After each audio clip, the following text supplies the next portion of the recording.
सबके जपोया ये मोर गुरु बाबा हो। तैहर सबके जपोया ये मोर गुरु बाबा हो। सबके चिन्हा गड़ाए खंभा सादा सादा हो। सबके चिन्हा गड़ाए झंडा सादा सादा हो। तैहर सबके जपोया ये मोर गुरु बाबा हो।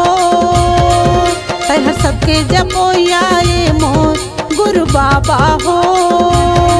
सबके चिन्हा गड़ाए खंभा सादा सादा हो। सबके चिन्हा गड़ाए झंडा सादा सादा हो।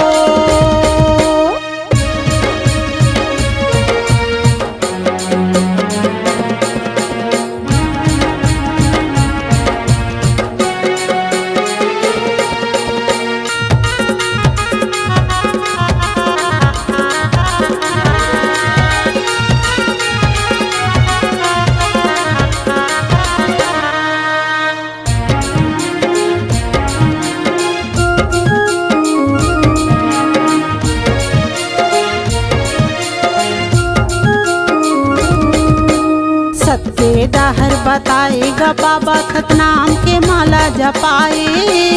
मनखे मनखे एक बरोबर संदेश ला बताए।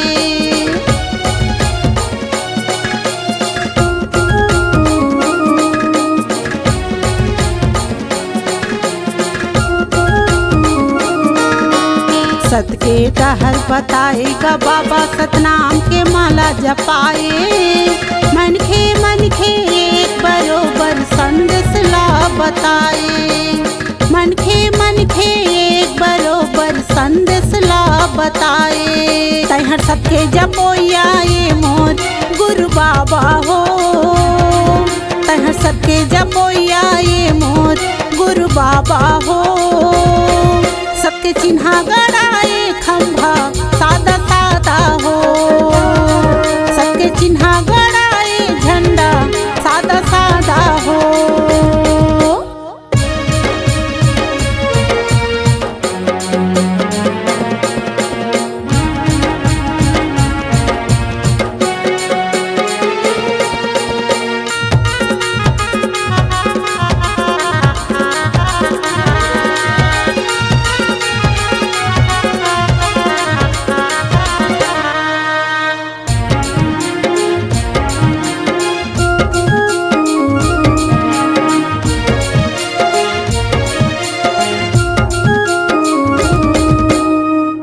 भूमि तोर गिरपुरी है बन गे तीरथ धाम।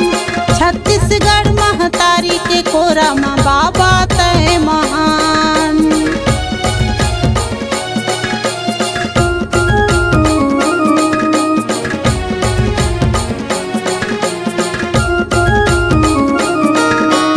जन्मभूमि तोर गिरपुरी है बन गे तीरथ धाम।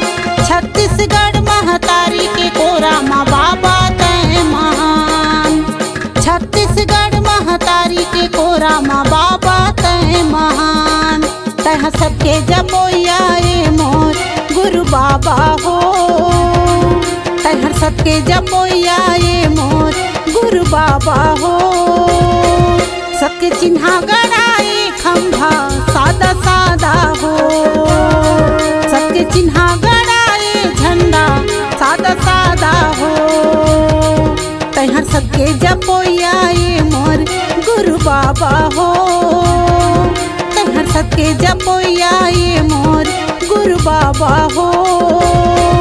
सबके चिन्हा गड़ाए खंभा सादा सादा हो।